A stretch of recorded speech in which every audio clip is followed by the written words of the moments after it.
Hi friends, welcome back to my YouTube channel. ನಾನಿವತ್ತು cake ಮಾಡೋದು ತೋರಿಸ್ತಾ ಇದ್ದೀನಿ. ಅವನ್ ಇಲ್ಲ ಅಂದರೂ ಕೂಡ ನಾವು ಕುಕ್ಕರಲ್ಲೇ ಕೇಕ್ ಮಾಡ್ಕೋಬೋದು. ಬನ್ನಿ ಯಾವ ಥರ ಮಾಡೋದಂತ ನೋಡೋಣ.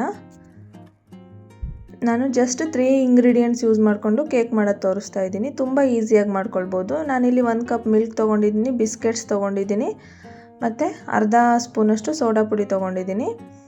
ನಾನಿವಾಗ ತೋರಿಸ್ತಿದ್ದೀನಲ್ಲ, ಈ ಬೌಲಲ್ಲಿ 2 ಬೌಲಷ್ಟು ನಾನು ಬಿಸ್ಕೆಟ್ಸ್ ತೊಗೊಂಡಿದ್ದೀನಿ. ಯಾವುದಾದ್ರೂ ಬಿಸ್ಕೆಟ್ಸ್ ತೊಗೋಬೋದು, ನಿಮ್ಮ ಇಷ್ಟ. ಸ್ವಲ್ಪ ಸ್ವೀಟಾಗಿರೋದು ತೊಗೊಳ್ಳಿ. ನಾನಿವಾಗ ಬಿಸ್ಕೆಟ್ಸ್ನ ಮಿಕ್ಸರ್ ಜಾರ್ಗೆ ಟ್ರಾನ್ಸ್ಫರ್ ಮಾಡ್ಕೊಳ್ತಾ ಇದ್ದೀನಿ. ಬ್ಲೆಂಡರ್ ಇದ್ದರೆ ನೀವು ಬ್ಲೆಂಡರಲ್ಲಿ ಬ್ಲೆಂಡ್ ಮಾಡ್ಕೊಳ್ಬೋದು. ಮಿಕ್ಸರ್ ಜಾರಲ್ಲೂ ಕೂಡ 1 ಮಿನಿಟ್ ಗ್ರೈಂಡ್ ಮಾಡಿದ್ರೆ ಸಾಕು, ಪೌಡರ್ ಆಗುತ್ತೆ. ಇದನ್ನು ಮಿಕ್ಸರ್ ಜಾರ್ಗೆ ಹಾಕ್ಕೊಂಡು ಪೌಡರ್ ಮಾಡ್ಕೊಳ್ತೀನಿ.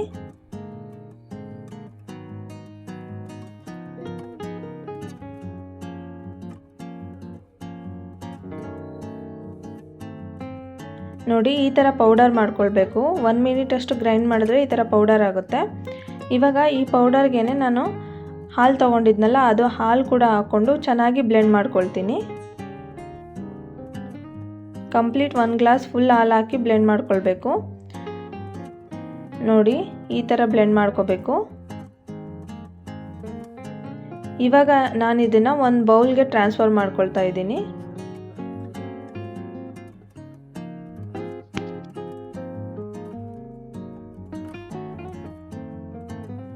ಇದನ್ನು ಕಂಪ್ಲೀಟಾಗಿ ಟ್ರಾನ್ಸ್ಫರ್ ಮಾಡಿಕೊಂಡು ಬೌಲ್ಗೆ ಇದಕ್ಕೇ ಅರ್ಧ ಸ್ಪೂನಷ್ಟು ಬೇಕಿಂಗ್ ಸೋಡಾ ತೊಗೊಂಡಿದ್ನಲ್ಲ, ಅದನ್ನು ಕೂಡ ಹಾಕ್ಕೊಳ್ತಿದ್ದೀನಿ.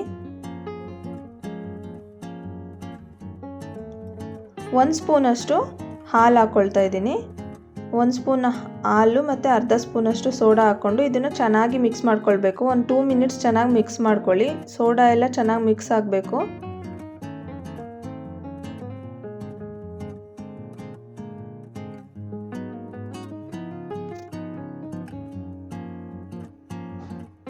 ನೋಡಿ, ಇದು ರೆಡಿ ಆಗಿದೆ. ಇವಾಗ ಇದನ್ನು ಸೈಡಿಗೆ ಎತ್ತಿಟ್ಕೊಂಡು ನಾನು ಒಂದು ಕುಕ್ಕರ್ ತೊಗೊಳ್ತಾ ಇದ್ದೀನಿ.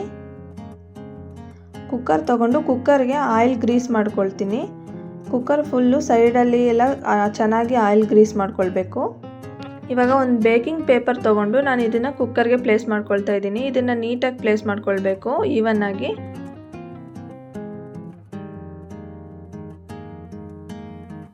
ಬೇಕಿಂಗ್ ಪೇಪರ್ ಪ್ಲೇಸ್ ಮಾಡಿ ನಾನು ಇದಕ್ಕೂ ಕೂಡ ಸ್ವಲ್ಪ ಆಯಿಲ್ ಗ್ರೀಸ್ ಮಾಡ್ಕೊಳ್ತಿದ್ದೀನಿ.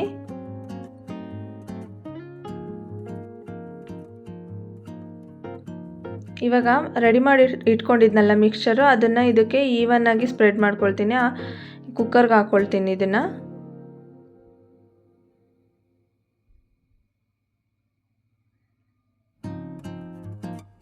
ನೋಡಿ, ಕಂಪ್ಲೀಟಾಗಿ ಕುಕ್ಕರ್ಗೆ ಹಾಕ್ಕೊಂಡಿದ್ದೀನಿ.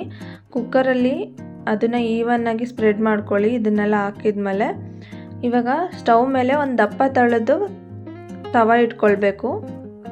ತವ ಮೇಲೆ ಕುಕ್ಕರ್ನ ಪ್ಲೇಸ್ ಮಾಡಬೇಕು. ಕುಕ್ಕರ್ಗೆ ವಿಷಲ್ ಹಾಕ್ಕೊಳ್ಬಾರ್ದು. ವಿಷಲ್ ಹಾಕ್ದೇ ಜಸ್ಟ್ ಕುಕ್ಕರ್ ಕ್ಲೋಸ್ ಮಾಡಿ 40 ಮಿನಿಟ್ಸ್ ಲೋ ಫ್ಲೇಮಲ್ಲಿ ಕುಕ್ ಮಾಡಬೇಕು.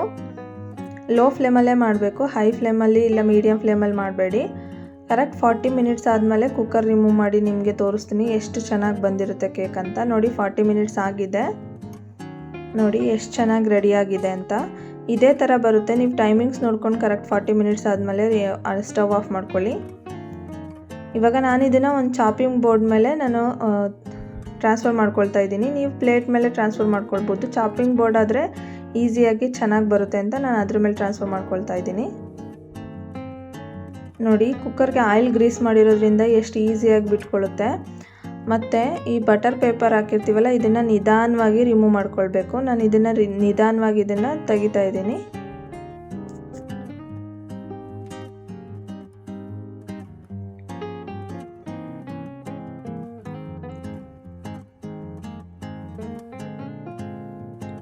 ನೋಡಿ, ನಾನು ಇದನ್ನು ರಿಮೂವ್ ಮಾಡಿ ತೋರಿಸ್ತಾ ಇದ್ದೀನಿ ಎಷ್ಟು ಚೆನ್ನಾಗಿ ಬಂದಿದೆ ಅಂತ. ತುಂಬ ಚೆನ್ನಾಗಿ ಬರುತ್ತೆ. ನೀವು ಟೈಮಿಂಗ್ಸ್ನ ಕರೆಕ್ಟಾಗಿ ನೋಡಿಕೊಂಡು ಸ್ಟವ್ ಆಫ್ ಮಾಡಿಕೊಂಡ್ರೆ ಕೇಕ್ ತುಂಬ ಚೆನ್ನಾಗಿ ರೆಡಿಯಾಗಿರುತ್ತೆ. ನೋಡಿ, ಇಷ್ಟೇ, ತುಂಬ ಈಸಿಯಾಗಿ ರೆಡಿಯಾಗೋಯ್ತು. ಇದ್ರ ಮೇಲೆ ನಾನು ಚಾಕ್ಲೇಟ್ನ ಗ್ರೇಟ್ ಮಾಡಿ ಹಾಕ್ಕೊಳ್ತಿದ್ದೀನಿ.